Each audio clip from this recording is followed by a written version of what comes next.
Hey y'all, it's Diana from the Dianaverse, and I'm back with more breed studies to show you different types of wool.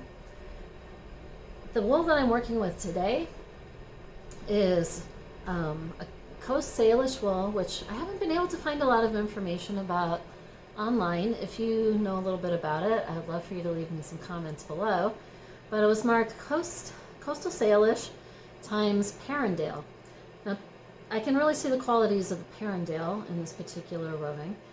Perendale is another one of our New Zealand breeds that was developed to be a better wool meat sheep. So the Perendale was a cross between Romney and Cheviot. So this wool has quite a lineage going behind it. From other videos that I've watched, because I was trying to research the Perendale, this seems very characteristic of the Perendale. It's got a nice long fiber to it, but not extra long like an Angora goat or something, but maybe a medium length, I would call it. It's very bouncy and fluffy. It's got just the right amount of crimp to make it a very fluffy wool. It's not scratchy at all. I've had some other wools that were bouncy and fluffy, but they were also scratchy. This I would happily wear next to my skin. Probably what I would do if I was making a scarf or maybe a hat I would do with just this type of wool, but if I was doing a scarf or mittens that I'm gonna wear, I might blend it with something else, like a, the name just went right out of my head, merino. That's the one everybody blends with because it's so nice and soft and lovely.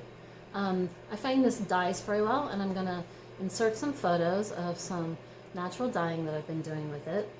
But for the moment, I'm spinning it. I've been doing a woolen weight spin, so that's like a long draw, and it's a little more rustic type of spinning. Your worsted weights would be more of a short draw where you work close to the orifice, and it's a tighter kind of a spin to it. Forgetting my words today. But this is so fluffy and light that I kind of hate to do a tight. I did do a tighter one when I first started out, and if I can get a good picture of that today, I'm going to insert that in. Both of the natural dyes that I'm inserting here are from Ornamental Cherry, so you can see what a range of color or what a difference in color you can get out of that plant. So let's work here.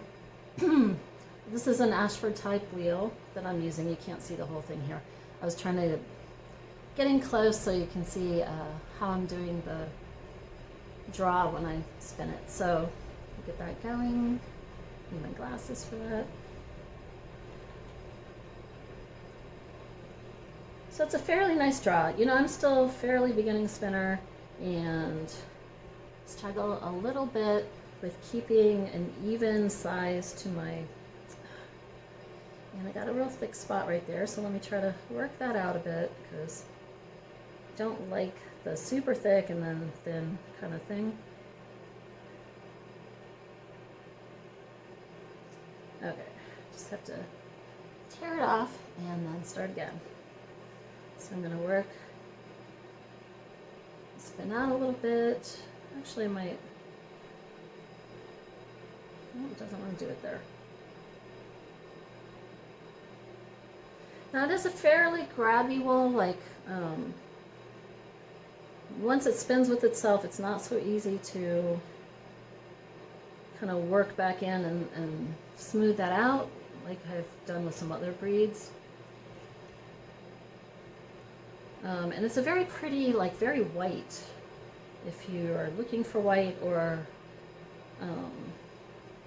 you know, sometimes you want that when you're doing your natural dye so you get more clear color. Although I also like to work with something with just a little gray or a little brown. I had a Shetland alpaca blend that had just a little bit of the dark brown in there, and I really liked how that looked. It gave it some depth when I dyed it. So as you can see, the long draw is pretty easy with this. And if you're a more experienced spinner, you can probably easily do that anyway. But for novice spinners is actually a very easy wool to work with. I believe in looking up Perendale, the micron range is in the low 30s, so it's not your finest wool, but it's you know, it's fairly nice quality. It's not a rough or a hairy wool in any way, and so it spins up quite nicely with a lot of bounce. And like I said, without having much hair in there, just this nice fine crimp, which I don't know if you can see through the camera. Where is it? There we go. Well, it's not focusing on it, but you can see like the very fine micron size with the nice bouncy crimp in it. It's not like a super heavy crimp where it distorts your wool. It dries nice and straight. When I dyed it, and then I always hang it up with a little weight on it to pull it and make it a nice nice looking yarn at the end.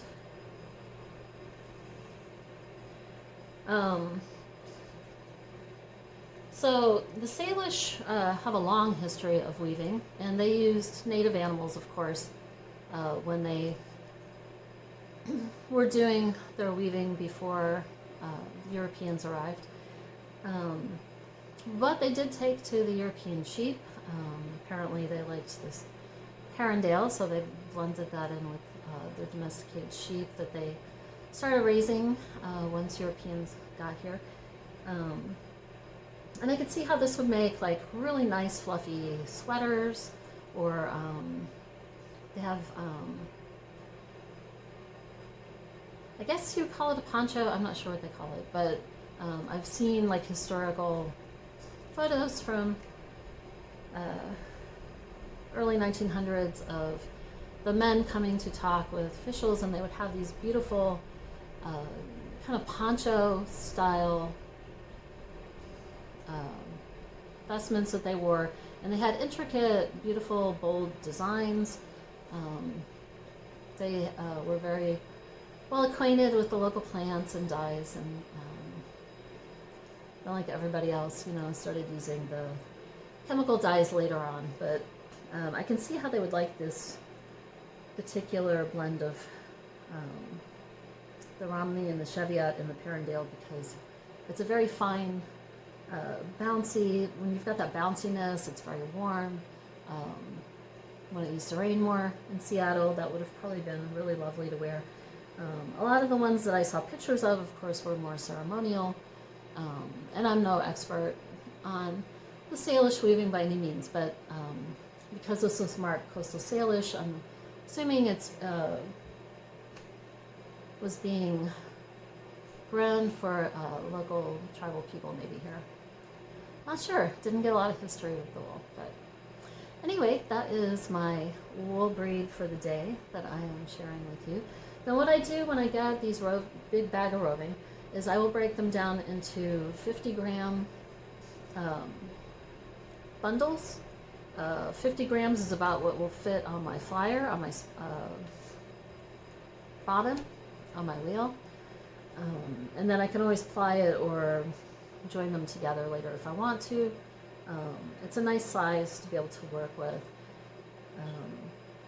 Plus then I have it all weighed out ahead of time, so I know when I pick up a skein of spun yarn when they're done, I know that it's 50 grams, and that makes it really easy to go to my dyeing process. So that's just like a tip if you're working with roving like this. Alright, well, I hope this was interesting, and if you know more about the Salish wools than I do, again, please leave me some messages down below, because I would love to hear about them. Really interested when I get a new breed to find out all about it. It's really exciting to get to know the sheep and the people that raise the sheep. Alright, take care, y'all. Bye.